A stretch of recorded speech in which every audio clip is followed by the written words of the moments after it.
আসসালামু আলাইকুম।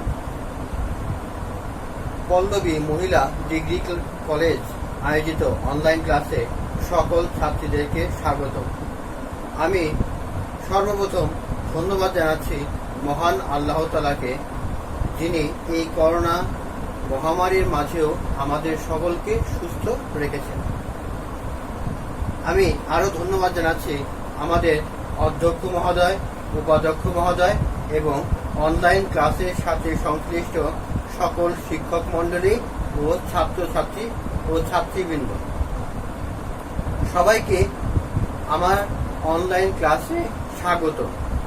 আজকে আমি শেয়ারের সূত্রসমূহ, যেটা তোমাদের জাতীয় বিশ্ববিদ্যালয়ে 4 মার্ক এবং 10 মার্কের যে অঙ্কগুলো আছে, সেই অঙ্কগুলো আজকে আমি তোমাদেরকে দেখাই দিব আজকের আমার এই ক্লাসে।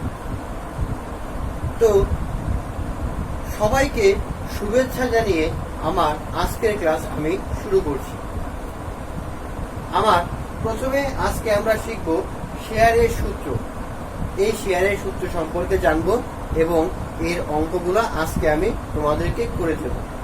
এখান থেকে 4 মার্ক এবং 10 মার্ক তোমাদের জাতীয় বিশ্ববিদ্যালয়ে অবশ্যই আসবে।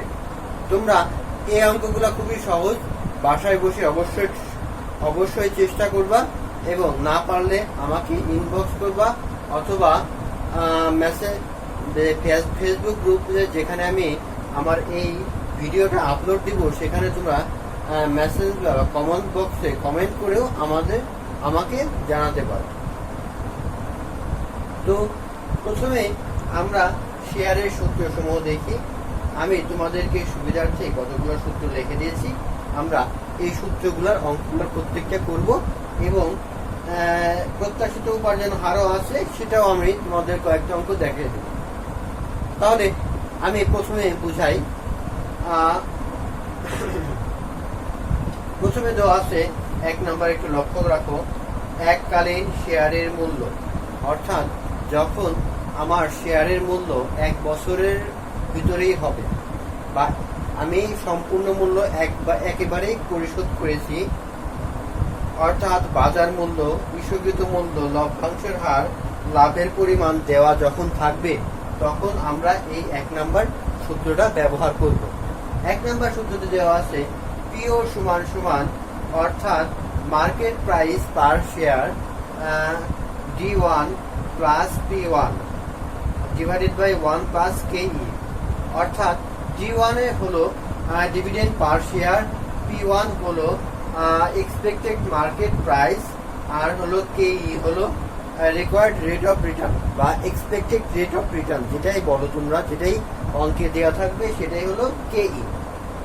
তাহলে 1 নাম্বার সূত্রটা আমি সহজেই বুঝতে পারলাম।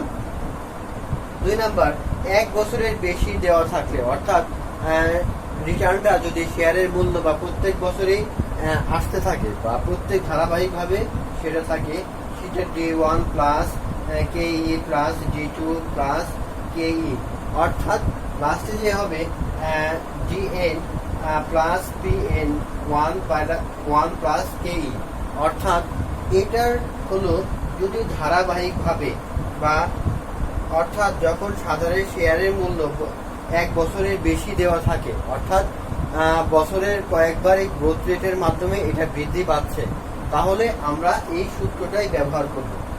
3 নাম্বার, শূন্য প্রবৃদ্ধির হার, অর্থাৎ যখন গ্রোথ রেট 0 হবে, অর্থাৎ জি এর মান যখন, অর্থাৎ গ্রোথ রেট 0 হবে, তখন আমি এই শূন্য প্রবৃদ্ধির হারটা ব্যবহার করব। পিও সমান D1 ডিভাইডেড বাই KE, অর্থাৎ D1 সমান সমান হলো ডিভিডেন্ড পার শেয়ার, আর KE অর্থাৎ রিকোয়ার্ড রেট অফ রিটার্ন, আমি ভাগ করলেই আমার এই শেয়ারের মূল্যটা পেয়ে যাব। প্রবৃদ্ধির ক্ষেত্রে পিও সমান সমান D1 KE মাইনাস G, অর্থাৎ যখন প্রবৃদ্ধি হবে তখন আমি এই গ্রোথ রেটটা বাদ দিলেই আমি এটা পেয়ে যাব। আবার অনেক সময় অঙ্কের ভিতরে রেশিও দেওয়া থাকে, অর্থাৎ রেশিও দেওয়া থাকলে আর্নিং পার শেয়ার EPS পূরণ PE রেশিও, অর্থাৎ যে রেশিওটা তোমার দেওয়া থাকবে সেই রেশিওটা দ্বারা গুণ করলে তোমরা এই অঙ্কের অ্যান্সার পেয়ে যাবে। শূন্য, আবার দেখো এটা প্রত্যাশিত উপার্জনের হারের ক্ষেত্রে, অর্থাৎ প্রত্যাশিত উপার্জন হারের ক্ষেত্রে শূন্য প্রবৃদ্ধির ক্ষেত্রে, অর্থাৎ কেই মানে required rate of return, d o divided by p o পূরণ 100। আবার প্রবৃদ্ধির ক্ষেত্রে যখন এটা গ্রোথ রেট বাড়বে তখন T1 ডিভাইডেড বাই পিও পূরণ 100 প্লাস জি, অর্থাৎ গ্রোথ রেটটা যোগ করতে হবে। ঝুঁকির ক্ষেত্রে এখানে ঝুঁকির ক্ষেত্রে আছে রিস্ক ফ্রি রিটার্ন, এটা হলো risk plus beta into beta, অর্থাৎ রিস্ক ফ্রি রিটার্ন তার সাথে ঝুঁকিটা আমি যোগ করব, সাথে বিটার মানটা আমি গুণ করে পাবো। প্রবৃদ্ধির হার জি, অর্থাৎ আমার গ্রোথ রেট যদি আমি বের করতে চাই, অর্থাৎ রুট ওভার এন টিপিএসআই, অর্থাৎ টিপিএসও -1। এই সহজেই এই সূত্রগুলোর মাধ্যমে আমি এই শেয়ার অধ্যায়ের সমস্যার সমাধান করতে পারবো। তো তোমাদেরকে আমি এখন পরবর্তী যে অঙ্কটা আছে সেই অঙ্ক সম্পর্কে আমি তোমাদেরকে এখন আলোচনা করব। তার আগে এই সূত্রটা তোমরা একটু ভালো করে দেখে নাও।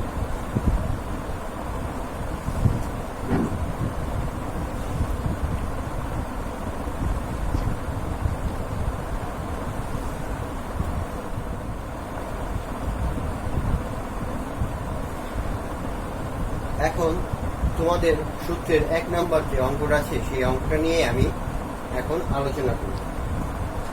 অঙ্কটা খুবই সহজ, অঙ্কটা আগে পড়ি, বুঝি, তারপর অঙ্কটা করার চেষ্টা করব আমরা। তাহলে আমরা এখন অঙ্কটার দিকে যাই। দেখো, মার্কেট প্রাইস পার শেয়ার আছে 2500 টাকা, ডিভিডেন্ড পার শেয়ার আছে 120 টাকা, রিকোয়ার্ড রেট অফ রিটার্ন আছে 15%। অর্থাৎ এখানে রিকোয়ার্ড, অর্থাৎ এখন চাচ্ছে হলো ভ্যালু অফ শেয়ার, মানে শেয়ারের মূল্যটা, আর এটা আছে would you buy the share for 2000 টাকা, অর্থাৎ তুমি কি 2000 টাকা দিয়ে শেয়ারটা ক্রয় করতে চাও কিনা, এটা অর্থাৎ শেয়ারের মূল্যটা বের করতে হবে এবং তুমি 2000 টাকা দিয়ে এই শেয়ারটা কিনতে চাও কিনা, এটার অ্যান্সার দিতে হবে। তাহলে খুব সহজেই একটা সুন্দর কোশ্চেন আমরা পেয়ে গেলাম। অর্থাৎ value of the share, would you buy the share for 2000, অর্থাৎ তুমি 2000 টাকাতে শেয়ারটা ক্রয় করতে বা চাও কিনা, বা তোমার জন্য লাভজনক হবে কিনা, এই দুইটা কোশ্চেনের অ্যান্সার আমরা এখন বের করব। এই দুইটা কোশ্চেনের অ্যান্সার বের করতে হলে তখন আমরা জানি যে we know that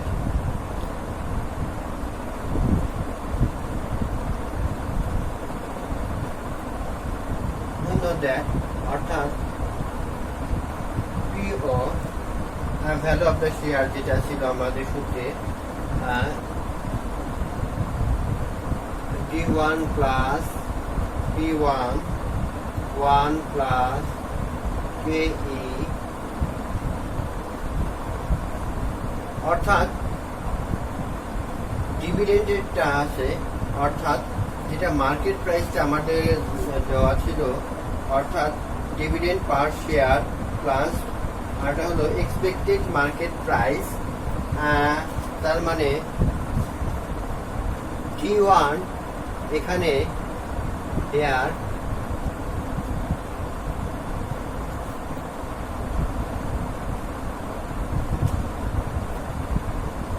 T1 সমান দেওয়া আছে 120 120 টাকা, আর হলো P1 সমান 202500 টাকা, আর রিকোয়ার্ড রিটার্ন অর্থাৎ KE সমান কত দেওয়া আছে 15%। আমরা 15%কে এভাবে লিখতে পারি, তোমরা জানো এটা।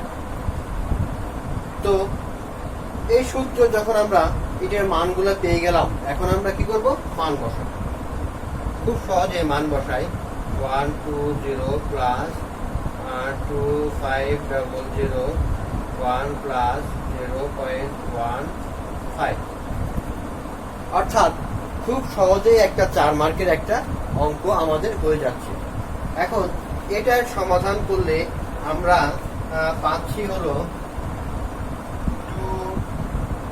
227.28, অর্থাৎ আমরা 1 নম্বরে যেটা ছিল ভ্যালু অফ দ্য শেয়ারের মূল্যটা কত আসছে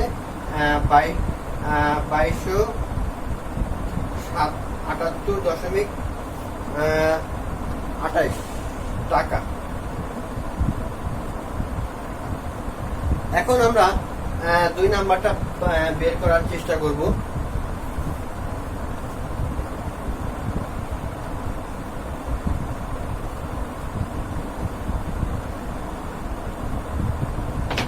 নাম্বারটা অর্থাৎ would you buy the share for টাকা 2000, অর্থাৎ 2000 টাকা দিয়ে তুমি শেয়ারটা ক্রয় করতে চাও কিনা। এখন আমার এটা বের করতে হলে বের করতে হবে ক্যাপিটাল গেইন।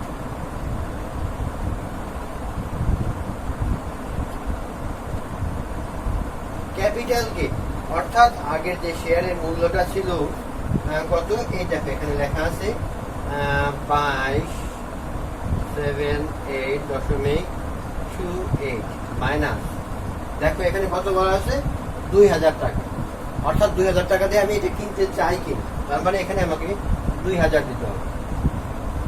তাহলে আমার এখানে আসবে 278.28 টাকা, অর্থাৎ যেহেতু এটা পজিটিভ আছে তাহলে অবশ্যই আমি 2000 টাকা দিয়ে এই শেয়ারটা ক্রয় করতে চাইবো।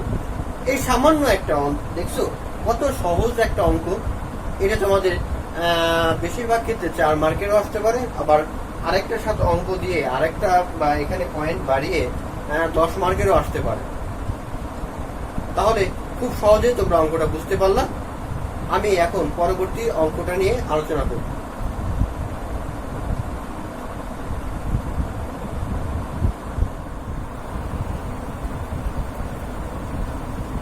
এখন আমি তোমাদেরকে যে 2 নাম্বার সূত্রটা ছিল এই সূত্রটা নিয়ে হাজির হয়েছি।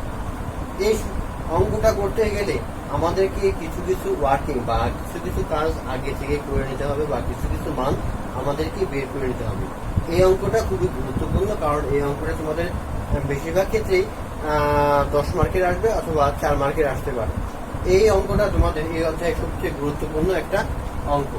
তো প্রথমে আমার কিছু মান বের করে নিতে হবে। মানটা বের করতে নিতে হবে হলো D4 এর মান, অর্থাৎ ডিভিডেন্ড 4 ইয়ারের যে মানটা আছে বা সেই মানটা আমরা এখন বের করব। কারেন্ট ইয়ারের যে 4th ইয়ারের যে ডিভিডেন্ডটা আছে সেটা আগে বের করি। বের করার পরে তারপরে আমরা বের করব হলো P1 এর মান, P4 এর মান, P4 এর মান এবং D4 এর মান দুইটা আগে বের করে নেব। তো প্রথমে আছে ওয়ার্কিং 1, অর্থাৎ D4 এর মানটা বের করব 1 থেকে 4 পর্যন্ত। এটা খুবই গুরুত্বপূর্ণ একটা অঙ্ক। তাহলে ওয়ার্কিং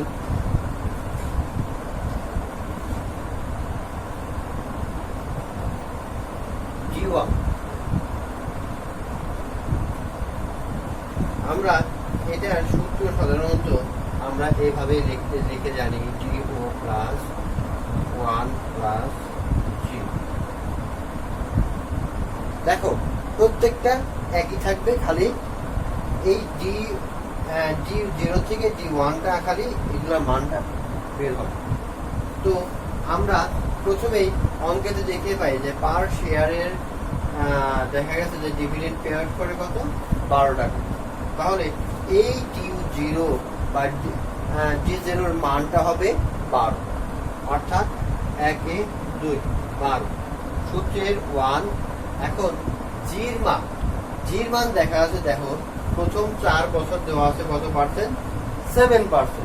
এই 7% প্রথম 4 বছর আমরা করি। পরবর্তী যেটা আজীবন দেওয়া আছে যে আফটারওয়ার্ড, অর্থাৎ 6 ইয়ার আফটার, মানে আজীবন যে সূত্রটা দেওয়া আছে সেটার ক্ষেত্রে আমরা পরে P4 এর মান বের করার সময় আমরা তখন ওটা ব্যবহার করব। তাহলে দেখো এখন 1 প্লাস অর্থাৎ জি এর মানটা হলো 7, 0.7 0.07, আমরা এটা এভাবে লিখতে পারি, সমান সমান, এটা সাইন্টিফিক বা ক্যালকুলেটরের মাধ্যমে করলে 12.84 আসে। তারপরে দেখো, যেহেতু আবার 4 বছর করতে হবে, নেক্সট 4 ইয়ার, তার মানে D2 D1 plus 1 plus G সমান সমান, মানের ক্ষেত্রে এটা আবার একটু লক্ষ্য রাখো, যেহেতু D1 এর মান দেওয়া আছে, আমরা কত পেয়েছি, D1 মান 12.84, এইটাই ব্যবহার করব আমরা। 12.84 1 প্লাস 0.07 সমান সমান, এটা বের করার পর আমরা পাই 13.7388। এখন G3 এর মান, G2 সমান সমান 1 প্লাস G বা গ্রোথের যেটা আছে 13.7388 1 প্লাস 0.07 সমান সমান। এখন আমরা এটা বের করতে পারি, এটা ইজিলি বায়ো ক্যালকুলেটরের মাধ্যমে বের করা যায়। 14.70 G4 D2 D3 plus 1 plus G সমান সমান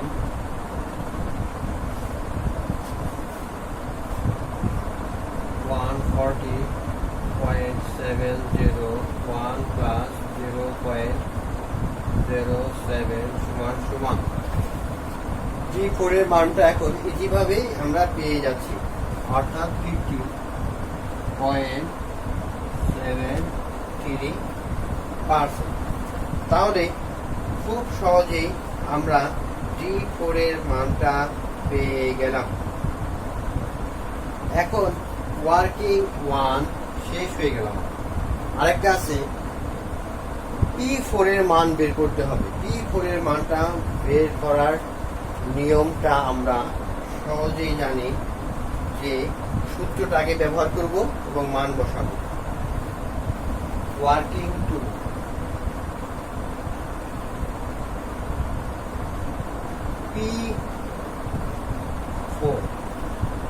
P4 এর সূত্রটা আমরা সহজেই জানি, P4 1 plus G divided by KE minus G।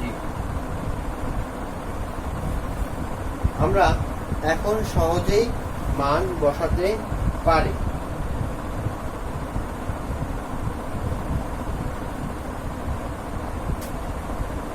যেহেতু আমাদের এটা হবে 4 বছরের পরে, 4 বছরের পরে যেখানে দেওয়া আছে over the next year 4th ইয়ার পর্যন্ত আছে 7%, এবং আফটারওয়ার্ড বা পরবর্তীতে সব আসবে কত, 6%।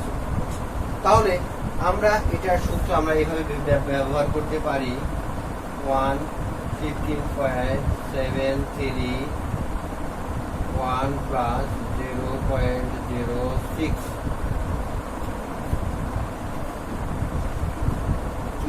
এর মান দেওয়া আছে, রিকোয়ার্ড রেট অফ রিটার্ন কত পার্সেন্ট, 14%, তার মানে 140 মাইনাস 0.06, অর্থাৎ এটার এখন সমাধান আমরা যখন করব তখন এটার অ্যান্সার আসবে 208.42।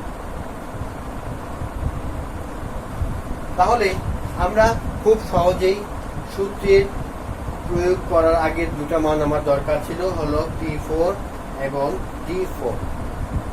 2 নম্বর সূত্রটা লিখবা, দেখলে বুঝতে পারবা যে D4 মানে কয়েক বছরের জন্য, যেহেতু এখানে 4 বছরের জন্য বলছে, তাহলে D4 এবং P4 এর যে মানটা ছিল সেই মানটা আমাদের দরকার ছিল। আমি এখন সূত্রের সাহায্যে অঙ্কটা করব, তার মানে এটা আমি এখন মুছে দিচ্ছি।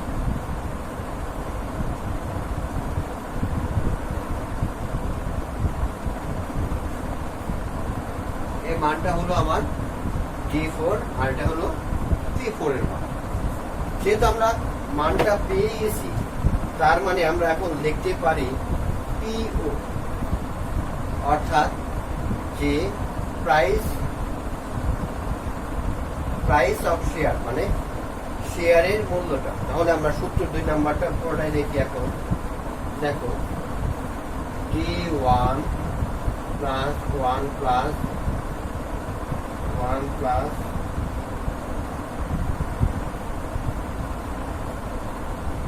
আমরা আইও দেখতে পারি I1 plus D2 1 plus I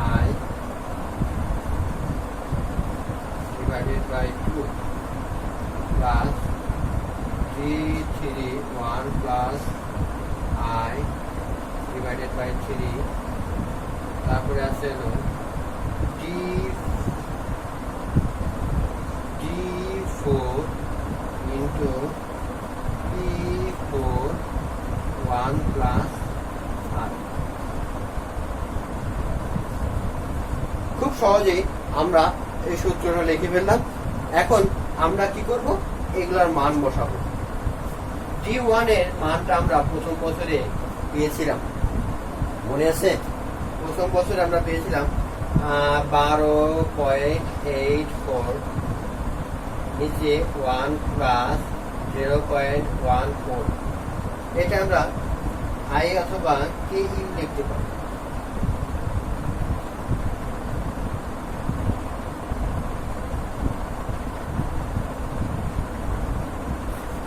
required of return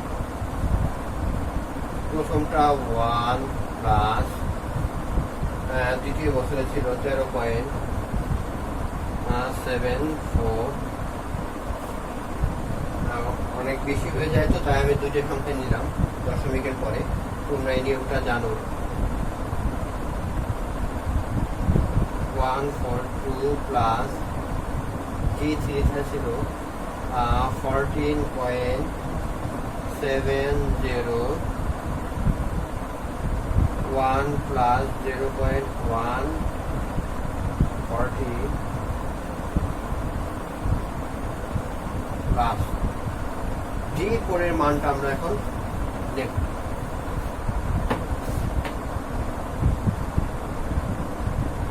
D4 এর মানটা দেওয়া ছিল 15.73।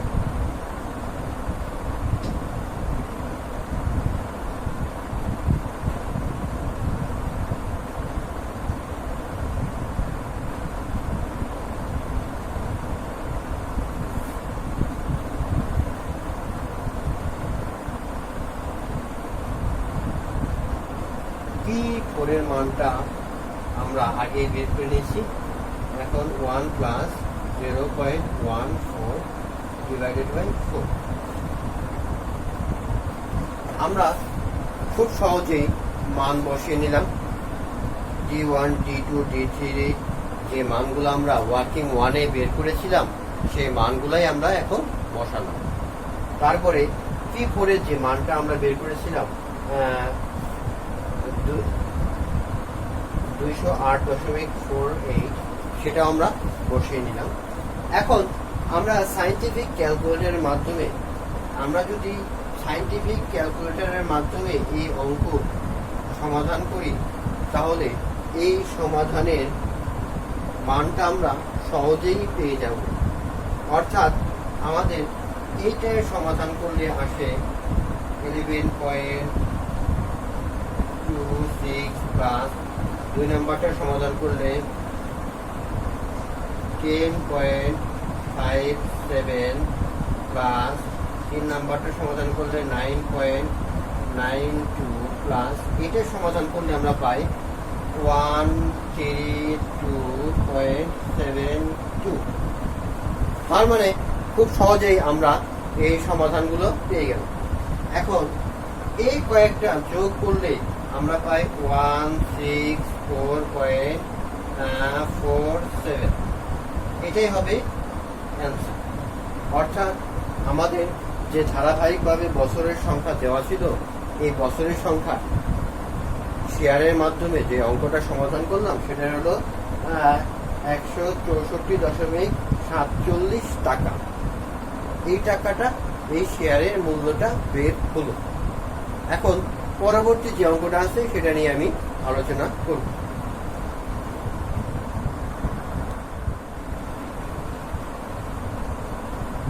এখন আমি হাজির হয়েছি তোমাদের 3 নম্বর সূত্রের অঙ্কটি। আগে অঙ্কটা বুঝো, বুঝার পর তোমরা এই অঙ্কটা করবে।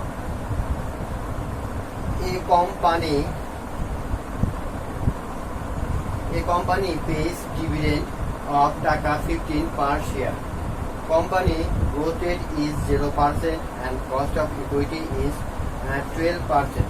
What is the present value of share? অর্থাৎ শেয়ারটার বর্তমান মূল্যটা আমরা বের করব।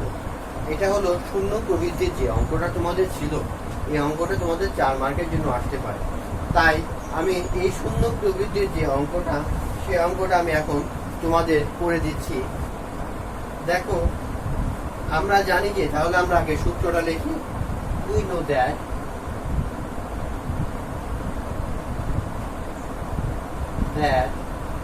অর্থাৎ আমরা জানি যে PO অর্থাৎ the present value of share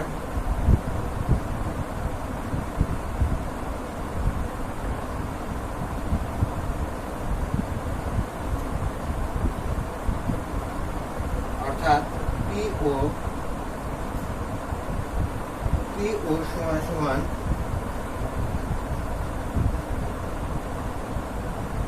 D1 সমান সমান KE।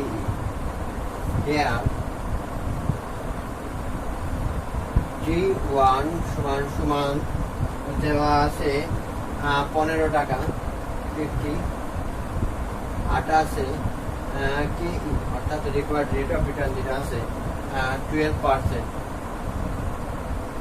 আমরা এটা এভাবে লিখতে পারি সমান সমান 0.1। তাহলে আমরা সূত্র অনুযায়ী মানটাও পেয়ে গেছি। এখন আমরা মান বসাবো। D1 সমান সমান 15, K1 সমান সমান 1/2। এটাকে আমরা ভাগ করার পরে পাই 125 টাকা। অর্থাৎ শূন্য প্রবৃদ্ধির ক্ষেত্রে বা শূন্য প্রবৃদ্ধির হারের ক্ষেত্রে আমরা যখন গ্রোথ রেটটা 0 থাকবে, তখন আমরা শেয়ারের বর্তমান মূল্যটা বের করি। যে present value of the share PO সমান D1 সমান K। অর্থাৎ dividend per share divided by growth রেটটা, অর্থাৎ K যেটা গ্রোথ রেট দেওয়া আছে সেটাতে আমরা ভাগ করলেই আমরা বর্তমান প্রাইসটার মূল্য পেয়ে যাব। তাহলে খুব সহজেই তোমরা এই অঙ্কের সমাধানটা পেলা। অর্থাৎ প্রেজেন্ট ভ্যালুটা খুব সহজেই, অর্থাৎ শূন্য প্রবৃদ্ধির হারের ক্ষেত্রে খুব সহজেও বের করতে পারলাম। এটা তোমাদের 1 মার্কের কোশ্চেন অনেক সময় চলে আসে। তাহলে আমি 4 নাম্বার যে কোশ্চেনটা আছে, এরপরে আমি 4 নাম্বারটা নিয়ে আলোচনা করছি অঙ্কটা নিয়ে। এখন যে সূত্রের 4 নাম্বারটা যে অঙ্কটা আছে, সেই অঙ্কটা নিয়ে আমি এখন তোমাদের মাঝে হাজির হয়েছি। দেখো, অঙ্কটা আছে Lina group pays dividend is 15 টাকা, expected growth rate is 7% and required rate of return is 12%. What is the market price of the share? অর্থাৎ 4 নাম্বার সূত্রটা আমি ব্যবহার করব। অর্থাৎ 4 নাম্বার সূত্র যখন আমি দেখব যে আমার অঙ্কের ভিতরে গ্রোথ রেট দেওয়া আছে, রিকোয়ার্ড রেট অফ রিটার্ন দেওয়া আছে এবং ডিভিডেন্ড পলিসিটা দেওয়া আছে, তখন আমরা এই সূত্রটা ব্যবহার করব। অর্থাৎ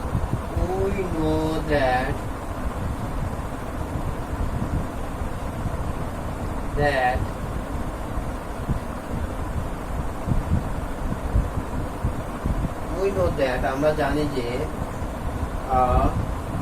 মার্কেট প্রাইস অফ শেয়ার অর্থাৎ PO সমান সমান D1 KE মাইনাস G। এই সূত্রের মাধ্যমেই আমি তোমাদেরকে এই সমস্যার সমাধান করে দেব। অর্থাৎ এর D1 সমান সমান অর্থাৎ ডিভিডেন্ড যেটা আছে সেটা দেওয়া আছে 15 টাকা, KE অর্থাৎ রিকোয়ার্ড রেট অফ রিটার্ন দেওয়া আছে দেখো 12%, আর আছে জি অর্থাৎ গ্রোথ রেট দেওয়া আছে 7%। তাহলে খুব সুন্দর সহজ ভাবে আমরা এখন এটা পেলাম। আমরা এখন এটার খালি মান বসাবো। এখানে আছে 15, কত আছে 0.12 মাইনাস 0.07।